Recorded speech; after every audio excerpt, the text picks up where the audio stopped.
Be of good cheer, y'all. I'm going to show you today some easy ways to get started if you aren't already prepared.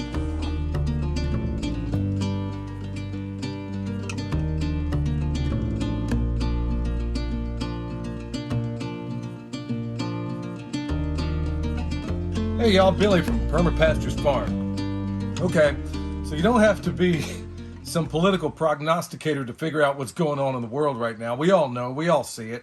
And frankly, I am not going to be going on and on about it on that channel, so be of good cheer. I'm going to keep on trucking along just like we have, but there might be, from time to time, something of a preparedness slant to more and more of the videos. Now, there always has been. If you go back and look, there's always a preparedness component to every single video we do. So that's just going to continue on, but we're going to probably pinpoint it a little more that way, okay? Now, before I get into those steps and the things you can do immediately, let me first say that all the news that you, me, and everybody you know is told to you by opportunistic, profligate, political pundits, prostitutes, and politicians. Try to say that 5 times. Everything you think you know. Now go back over the last, let's say, decade and think about all of the big stories and the big things that have happened. And ask yourself, I was told something by these profligate liars, these opportunistic liars, and every single time we find out later on that it wasn't exactly the way they reported. Not one time. If you doubt me, and I hope in the future to do a more extensive video about it, go back to and believe me, I can go back quite a ways, go back to World War I, okay? You know, you got Woodrow Wilson runs on the platform, he kept us out of war, and then not long after that, we were in war. They sank the Lusitania, which we now know was an obvious false flag. Find out what that means, and I'm not talking about the thing behind me. It was an obvious false flag. They sunk the Lusitania. And then lo and behold, 99 years later, they declassified what was actually on the Lusitania, which at the time they told you was a passenger ship. No, we found out it was gun cotton. It was all these armaments that were stacked on there, but you didn't find that out until 99 years later. Fast forward a little bit, and believe me, I'll go into greater detail about this stuff in the future, but this isn't a history podcast, but I am something of a historian concerning the things I care about. And I've been criticized, believe it or not, for just knowing these things off the top of my head. I've been called a conspiracy theorist. Hey, Americans, learn to say the word conspiracy without adding theory to it. It might open your mind a little bit. Okay, World War II. Pearl Harbor happens. And then what do we find out years later? In fact, after the war, that things weren't exactly as we were told they were. A lot of crazy things in Korea. Remember, I'm just giving you the cliff notes here. Vietnam, it is now openly declassified that the Gulf of Tonkin incident that happened in Vietnam didn't happen at all the way they said. But guess what? 58,000 Americans dead, well over a couple of million of people in Southeast Asia dead. My bad. Let's go ahead and fast forward a little bit. All the little skirmishes between then and modern day, every one of them turned out to not be told as we were told. Do I even need to get into 9/11? I'll cover that at a later date. Check out James Corbett's 5-minute expose of 9/11. And then instead of calling me a conspiracy theorist, you might start calling the people who make this stuff up a coincidence theorist. Okay, with that said, like I said, that's a brief snapshot. Just ask critical questions about the people that are telling you this stuff.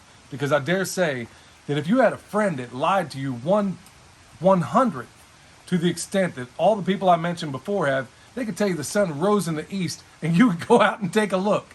Okay, with that said, like I said, question everything. Everything. So let's talk about, we're going to walk out here and I'm going to briefly talk about the things that you can do right now to get yourself off and running. Look, folks, I know because of all the correspondence I've gotten as of late, a lot of people are saying, man, I'm just getting into this. Look, hey, let me just first say that the sky hasn't fallen yet. I'm not worried about all of this largely because I am prepared to a certain extent, but that doesn't do you any good if you're off and running. So I can't stand the people out there, for the record, to say, yeah, I got my stuff. I'm so bad for all you people out there. I'm not that guy. I'm never going to be. So if you're one of those people, I'm not putting this massive sense of urgency, but I'm hearing so many people that say, look, man, I just woke up. What do I do? Okay, well, first of all, this could be a very, very long video, but I'm trying to give you the bare bones of what you need to get off and running, okay? Because I'm not a Johnny-come-lately. We've been doing this for a long time. So, first thing right off, you can go to Sam's Club. Let me back up a little bit. There's everybody promoting these freeze-dried whatever. And those are nice. Freeze dryer, not everybody has 3,000 bucks to throw around. But if you want one, we do have a link down below. We don't get any benefit out of that. So, if you have a freeze dryer, wonderful, but it takes a little time to get up to snuff. People think they need to go out and buy a bunch of freeze-dried food. Yeah, if you got the money for that, but most of the people I know are living from hand to mouth. We have more time than money. So what do you do in that case? Well, you do what a lot of folks did right here in these mountains, from what Justin tells me. You go out there and get dry goods. And what am I standing in front of right now? Let's say right here is some rice. Okay, we've done a video, folks, and this is important. We did this video a while back on how to feed yourself for 70-some days, and William's going to link it up here. How to feed yourself for 70-some days with $100. Look, you're not going to be eating like the Rockefellers, but you're going to stay alive if that's what you need. Rice, beans, you can get these things for real cheap.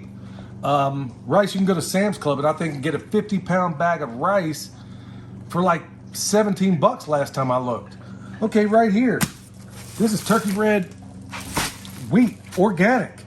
I mean, now granted, everybody's not going to have 1,200 pounds of this stuff sitting in your garage, but I got it, and there's a bigger purpose to all this. But if you can get this stuff, you can get it, like in this case, we got it for 25 cents a pound. And I can't reveal, if people want to know, I can't reveal where I got it from, okay? It's not for any nefarious reasons or anything like that, but there are some reasons that I can't disclose at the present moment. But you can find this stuff in great quantities if you look. So you can take this stuff, you can mill it, you can break it down, you can make cream of wheat, you can make bread. There's all kinds of things you can do. And when it's in a wheat berry form, it stores, we don't even know how long it stores, to be honest with you. So you can get this stuff in bulk. The biggest thing people forget in terms of preparedness, they think about carbs, they think about protein, but nobody for some reason never thinks of fat. So let's talk about some easy shelf-stable fat you can do. Now, if you're in our case, there's a reason why I got guinea hogs up on the side of this mountain. There is tons and tons of fat that we've already extracted from these animals, and we're going to extract even more, and it's shelf stable. How cool is that? Justin even told me down at his house, I think he's got some that his mom did from 2 years back, and it's still perfectly fine. So think about those other sources of fat, and the reason why I'm a champion for fat is that you only get 4 calories per gram from protein and carbs. You get 9 when it comes to fat. So it's a better store of energy, okay? So think about those shelf-stable fats like maybe some coconut oil. You want to stay away from the liquid stuff because in time it goes rancid. Animal fat like lard, ghee, all kinds of cool stuff that you can find. But think about your fats, and you can get them inexpensively. I think at Sam's, they got these giant things of organic coconut oil for very, very inexpensive. Okay, like I said, we showed you. Go back and watch that video. If you're one of those people that thinks, man, I'm really behind the curve, I need to get up and running. Go ahead and do that. Okay, let's talk about another thing. Okay, now that we got your food, think about your water. Think about ways, if depending on where you live, maybe you had to fill up a bathtub. Maybe there's a lot of threat with what's going on with Russia and, you know, Ukraine. And believe me, I got, from the top of my head, I can give you a number of reasons why what you're being told isn't the whole truth. Like I said, we'll cover that hopefully in a later subsequent video. But think about what can be imposed upon you because of something Russia might have done. Is it an EMP strike? I don't know.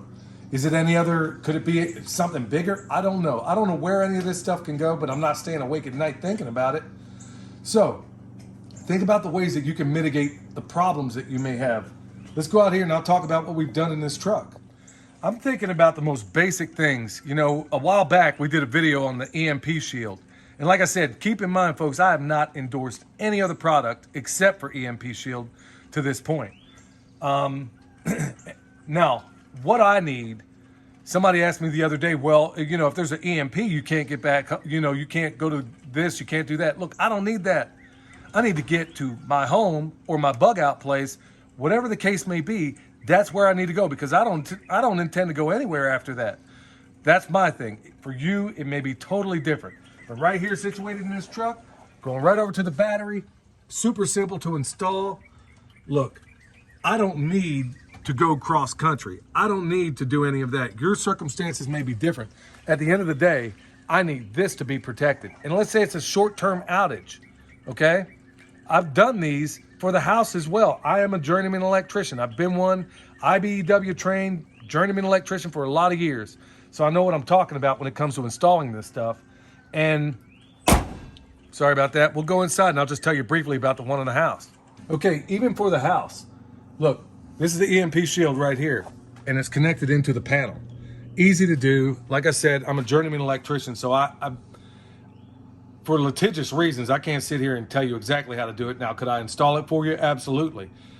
But all I need is that even if it's a short-term outage, a lightning strike, which is the most common thing, I'm covered on that. Now, I'm nobody's salesman, but if you need one, we got them linked down below. Let's talk about something else. All right, y'all, think about your water. I would have done well to cover this first, but it made sense to start up there and then work my way down. Okay, this is a 550-gallon tank. For you, it doesn't have to be that. It could be a 55-gallon drum. It could be anything. We got ponds all over this place situated, but we live in a place where water comes quite easily. We got streams and ponds and every bit of water you could think of, we got around this place. And today just happens to be one of those days where it's raining. Living in a temperate rainforest like we do, we have the advantage, I mean, so many advantages here. That being one of them, is that water isn't a problem yet. But, so you're thinking, well, why take the time to collect it? Well, it's better to have it and not need it than need it and not have it. So, on the side of this barn that we're ultimately gonna take down, we have 550 gallons of fresh water in here, okay? It doesn't have to be that for you. It may be a situation where you may have to put it in whatever you can find, okay? It could be, do you have ways to purify the water once you get it out? You can boil it. There's so many different ways. Just look in the Boy Scout manual, look in the Sapper manual, look in the Ranger manual, and you'll get a lot of cool ways in which you can deal with some water in some pretty crazy places. Look, we cover the food in an inexpensive way. We cover the water in an inexpensive way. We've covered, truthfully, how to get yourself home. For me, that's what I'm concerned about. I don't care about going anywhere else. If I'm out and about, something stupid jumps off, I need to get home. I don't need to go somewhere else. I'm not going to visit Granny 5 hours away. I'm just trying to get to my safe space and be with my family. That's all I need. But folks, at the end of the day, and I've covered this before, and I may lose people over it, I do not care. Jimmy crack corn, and I don't care. Because honestly, all of this means nothing. All of it means nothing if my soul isn't prepared, you see? So make sure you start with that. I saved the best for last, okay? People say, well, I'll pray, it's the least I can do. I got news for you, y'all. It's all you can do, especially in these times. So you've heard me talk about the spiritual aspect of things more and more and more and more, not because I was afraid to talk about it, but I mean, if you can't think, if you don't see this as a battle between good and evil all the way around, then I don't know what to tell you. Because at the end of the day, I think that's exactly what we're witnessing right now. And you better be prayed up. You better be ready. So the best for last is definitely prayer. Look, folks, I'm only giving you the cliff notes of what you need to know. The bare bones, and clearly I've left out quite a few things. I'm just trying to help out those people that have reached out, that feel despair because they're like, man, I just woke up. I was in the matrix. I just got out. What do I do? There's some of your steps right off the bat. We'll cover more of them in the future. Like I said, y'all, if you need anything down below, whether it's an EMP Shield, whether it's anything we sell, check out the website, check out the description box below. If you need more clarification on this, y'all, it's a little bit tough because we have a ton more viewers on board. I answer everybody. I try to get back as much as I can. It may not be a long drawn out answer because there's so many people, but I'm doing my very best. And if I don't answer you, it's because it was made unaware. I do not know that you made the comment. So, blessings to you and yours. Stay alert, stay alive. Until next time, this is Billy from Perma Pastures Farm, where permaculture is my passion. You know what else is? Preparedness. We'll see you next time.